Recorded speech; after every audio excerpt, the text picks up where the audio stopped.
in the end, when we have a process that is ad hoc, intergovernmentalist, we don't get agreement of what needs to be done, but on what can be agreed. And that could be a completely different set of solutions that are necessary compared to those that are necessary. And an example of where we are seeing the policy coordination failure at various levels, by the way. Failing is on the debate on exit strategies. We see this in Europe, within the European Union. We see this globally, that the debate on exit strategy and the policy formulations that individual countries have made are done purely on domestic grounds. If you look at France, France has decided not to exit for a long time. Germany had, until recently, decided to exit almost immediately. There was a change of government. Now they follow the French line, but they will exit by force probably from 2011, 2012 onwards. But all these decisions, whether they're right or wrong is another question, all these decisions were formulated predominantly in the national debate without any coordination whatsoever.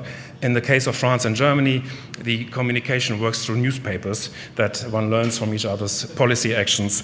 As a journalist, I can't complain. As a policymaker, this is not how I would do it.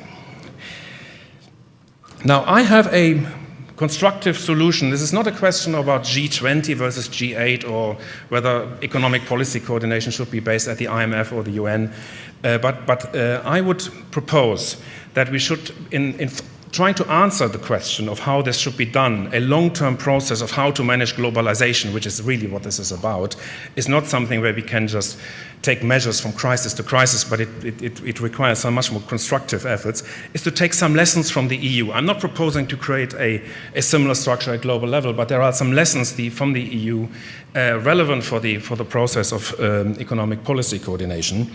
For example, that it is anchored in treaty and international law, that this is not ad hoc, that it is anchored on rules.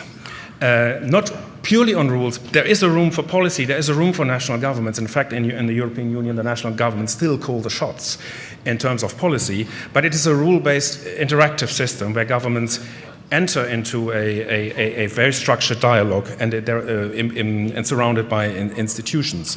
We have on the issues where integration mattered most to us, for example, on the internal market, abandoned the national veto.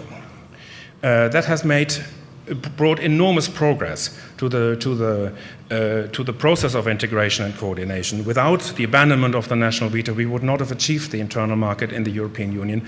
And if we are serious about organizing the post-crisis global economy, we will probably need to develop a number of structures which are probably beyond more than just some ground rules for banking, I suspect.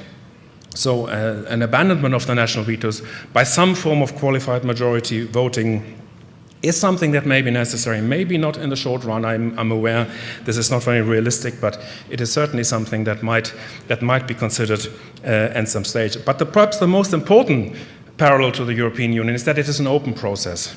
When the European Union, or what was it called, the European Economic Community was founded, it didn't call itself an E6. It called itself the European Union. And later we didn't call ourselves the E12. It was open. There were rules of accession.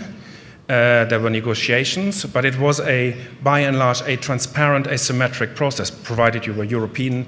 That was obviously a limiting factor, and you fulfilled certain conditions. There was a presumption that you could join, and that was by and large that presumption upheld, and I believe it will be upheld in the future. So the idea of a G20 of self-proclaimed nations, even though I know they account for the lion's share of the global GDP, is ultimately the wrong-headed way, because it is not based on any international treaties. It is not based on clear rules. It is not an open process. It's a predefined process. So in other words, this is not the way it should be done. And there I am done. Thank you very much.